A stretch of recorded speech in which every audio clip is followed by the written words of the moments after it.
Dobar dan, ja sam Larisa Kisteli-Kostjuk i radim kao astrolog i ajurvedski terapeut u Zagrebu. Čemu zapravo služi natalna karta i šta ona je?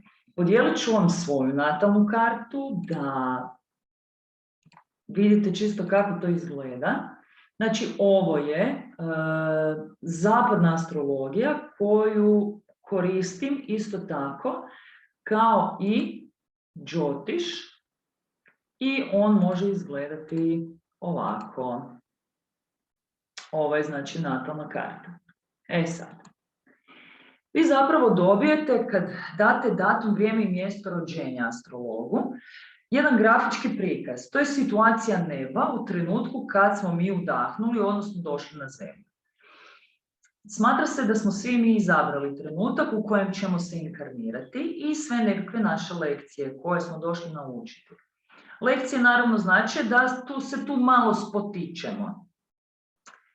I na astrologu je zapravo da očita pozicije i grafiku i da vas savjetuje oko toga kako vi možete zapravo od svoje natalne karte napraviti najbolju stvar.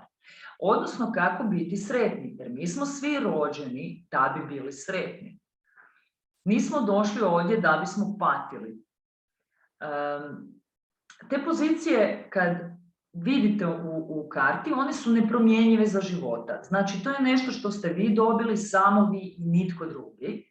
I ona druga stvar koju gledamo su, recimo, tranziti koji spadaju u prediktivne tehnike, kretanje planeta na nebu trenutno i nekome će tranzitni Saturn donijeti nekakav dar mar ili promjenu ili otežavanje, čekanje, a nekome neće. To sve jako zavisi o samoj natalnoj karti koju gledamo. Astrologija ne služi tome da ja kažem dogodit će vam se to i to, tad i tad. Prediktivne tehnike imamo da bi nam olakšale determiniranje nekakvih ciklusa. Međutim, što pojedinac radi u tim ciklusima u velike, zapravo isključivo ovisi o njemu.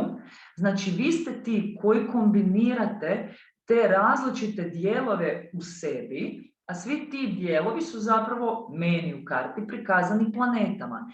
Koji dio ćeš štekat? Da li ćeš štekat povjerenje? Da li ćeš štekat malo fizički sustav? Da li ćeš štekat nekakva nervoza ili ćete biti preoptimistični? I onda zapravo astrolog vas upozori na koje stvari treba pripaziti. I ako imate nekakve teške stvari, čine vam se kao teške, jer kad na internetu izbacimo nekakvu natalnu kartu, pa vam algoritam izbaci, ne znam, Mars kvadrat Saturn. Pa se svi hvataju za glavu, ja, to je aspekt prokletstva, pa to je grozno, meni će biti užasno. Ne, taj aspekt ne mora značiti ništa loše. Ja sam stava, i to sa svojim klijentima i radim, da se iz svake natalne karte da raditi na onom najboljem dijelu, jer svi smo mi dobili barem jednu dobru poziciju, barem jedan dobar aspekt koji zapravo cijelu stvar može izvući. I kad pojedinac to osvijesti, vi zapravo imate alat kako možete kartati sa kartama koje ste vi dobili u ovom životu, odnosno koje ste si sami izabrali. Astrologija tu treba biti zapravo suport i pomoć, a ne to je tako i to će biti tako i ne može biti drugčije. Neke situacije jesu vidljive i u vremenu će se dogoditi. Da li ćemo mi na to odreagirati mirnije ili ne, to je sad do nas i tu nam zapravo konzultacija može dosta pomoći. Konzultacija može trajati 15 minuta ukoliko imate jedno pitanje, tipa kako će proći sudski proces, s kime, oko čega i koliko dugo traje, pa recimo to pogledamo.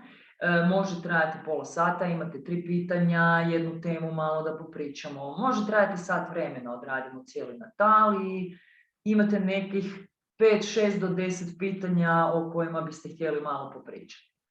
Tako da nemojte se nikad libiti nazvat i za jedno pitanje, jer kroz jedan razgovor zapravo možete dobiti jako puno o sebi. I natalna karta zapravo i služi kao sustav prepoznavanja vlastitih mehanizama i rada sa sobom. Jer kad smo mi ok i kad mi jesmo u miru, naša natalna karta radi na onaj najbolji način i nama se točno dešava ono što nam se treba, što smo mi zapravo potpisali i zamislili da će to ići u tom smjeru. I onda nam ti ljudi lakše dolaze. I ti ljudi koji dođu, oni su spremni za nas i mi smo spremni za njih.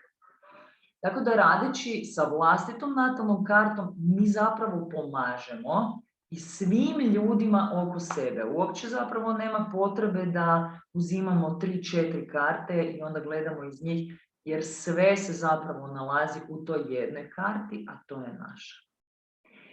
Ako treba kakva pomoć, čujemo se. Hvala vam lijepo i lijep pozdrav.